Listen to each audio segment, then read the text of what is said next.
Assalamualaikum warahmatullahi wabarakatuh. Perkenalkan, nama saya Nastasia Banini dari kelas 12 IPA 5 SMA Negeri 6 Tambun Selatan.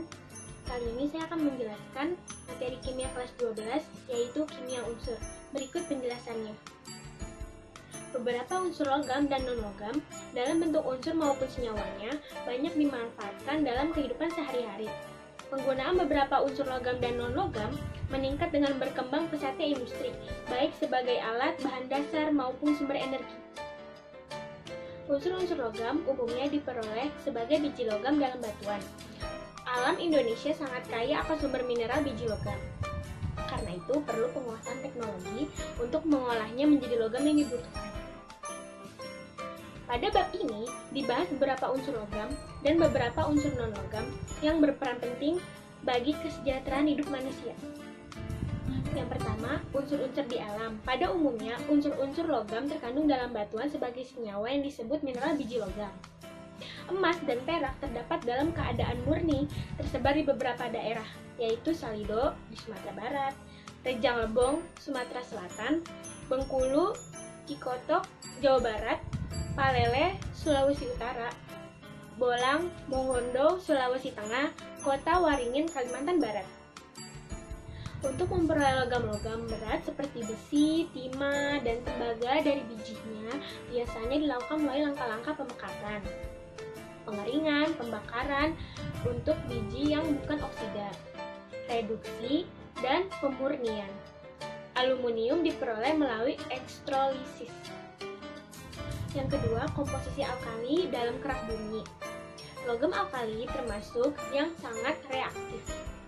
Di alam tidak terdapat dalam keadaan bebas, melainkan dalam keadaan terikat dalam bentuk senyawa.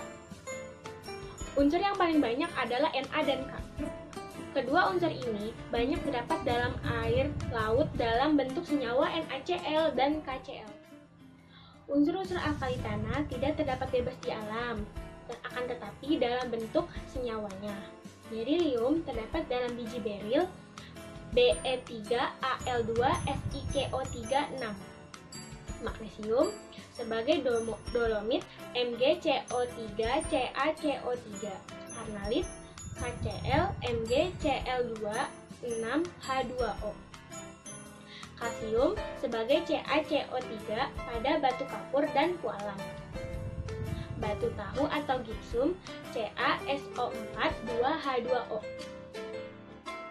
Yang ketiga, unsur-unsur transisi periode keempat di alam. Di alam unsur-unsur transisi periode keempat terdapat dalam senyawa atau mineral berupa oksida, sulfida atau karbonat. Yang pertama, halogen merupakan golongan yang sangat reaktif dalam menerima elektron dan bertindak sebagai oksidator kuat dalam satu golongan. Makin ke atas, oksidator makin kuat. Yang kedua, keelektronegatifan halogen dalam satu golongan makin ke atas makin besar. Unsur yang paling elektronegatif dibanding unsur lain dalam sistem periodik adalah fluor, atau perhatikan data keelektronegatifan. Yang ketiga, dari jari atom halogen dalam satu golongan makin ke atas makin kecil. Ini berarti makin ke atas ukuran molekul, maka gaya tarik-menarik antar molekul atau gaya van der Waals akan makin kecil. Perhatikan juga titik didih dan titik lelehnya. Makin ke atas makin kecil. Unsur halogen sangat berbahaya terhadap mata dan tenggorokan. Unsur halogen mempunyai bau yang merangsang dan berwarna. Walaupun brom berwujud cair, tetapi brom mudah sekali menguap. Begitu juga iodium, mudah sekali menyublim. Yang keempat, unsur golongan halogen bersifat oksidator. Makin ke atas, daya oksidasinya atau oksidator makin kuat. Data ini dapat digunakan untuk memperkirakan apakah reaksi halogen dengan senyawa halida dapat berlangsung atau tidak. Caranya dengan menghitung potensial sel.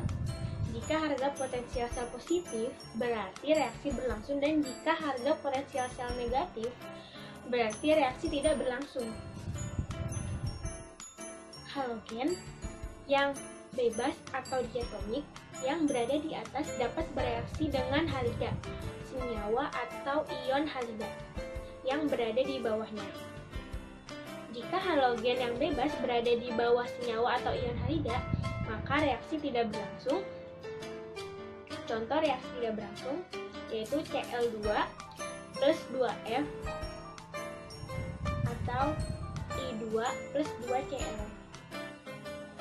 Secara sederhana, halogen yang di atas dapat mendesak atau mengusir halida yang di bawahnya, seperti atasan yang mengusir bawahannya. Halogen di bawah tidak dapat mendesak atau mengusir halida yang di atasnya, seperti bawahan tidak dapat mengusir atasannya. Yang kelima, mempunyai bilangan oksidasi lebih dari 1 kecuali fluor. Asam oksihalida bersifat sebagai asam pengoksida atau oksidator. Makin banyak atom O yang diikat, oksidator makin kuat. Sifat asam dan oksihalida akan bertambah kuat dengan bertambahnya jumlah atom O. Jadi, urutan kekuatan asam HClO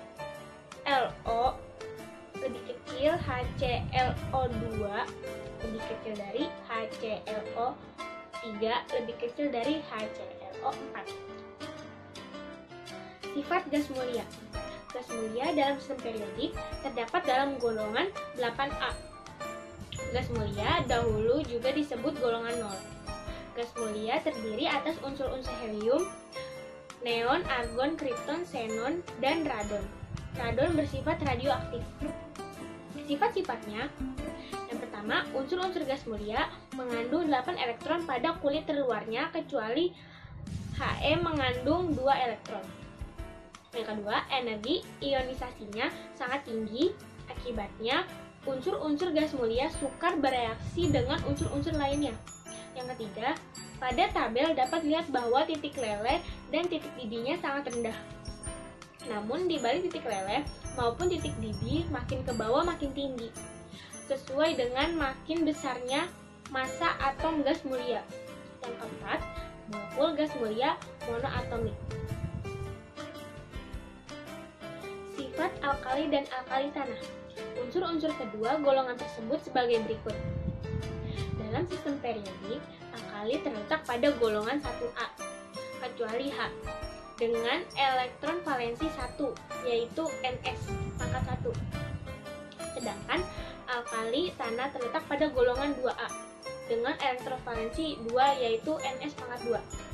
Kedua golongan ini dimulai pada periode 2. Dengan elektron valensi yang kecil, maka kedua golongan ini sangat mudah melepaskan elektron, yaitu mudah melakukan reaksi oksidasi. Dengan demikian, kedua golongan ini disebut sebagai zat reduksi yang kuat atau reduktor kuat. Sifat reduksinya makin ke kiri makin kuat dan makin ke bawah makin kuat. Jadi, sifat reduktor alkali lebih kuat dibanding alkali tanah. Berdasarkan mudahnya melepaskan elektron, maka secara umum sifat-sifat kedua golongan tersebut sebagai berikut. Yang pertama, sebagai reduktor kuat. Yang kedua, mudah bereaksi atau sangat reaktif dengan unsur-unsur non-logam. Yang ketiga, mudah bereaksi dengan air kecuali Be. Sedangkan Mg bereaksi dengan air panas. Reaksi dengan air menghasilkan gas hidrogen dan membentuk basa. Yang keempat, oksidasinya dalam air bersifat basa, sehingga disebut oksida basa. Kedua, logam tersebut bersifat alkalis atau pembentuk basa. Yang kelima, logam alkali tanah dapat bereaksi dengan gas nitrogen pada suhu tinggi. Sedangkan pada alkali hanya logam Li yang dapat bereaksi dengan nitrogen. Yang keenam, logam alkali sifat kelogamannya lebih kuat dibanding sifat logam alkali tanah. Dalam satu golongan, baik alkali maupun alkali tanah, makin ke bawah makin kuat sifat logamnya. Cesium paling bersifat logam dan litium kurang bersifat logam. Barium merupakan logam alkali tanah yang paling reaktif. Sedangkan berilium merupakan logam yang kurang reaktif. Jari-jari atom, makin ke bawah jari-jari atom makin besar, berarti makin mudah melepaskan elektron. Keelektronegatifan.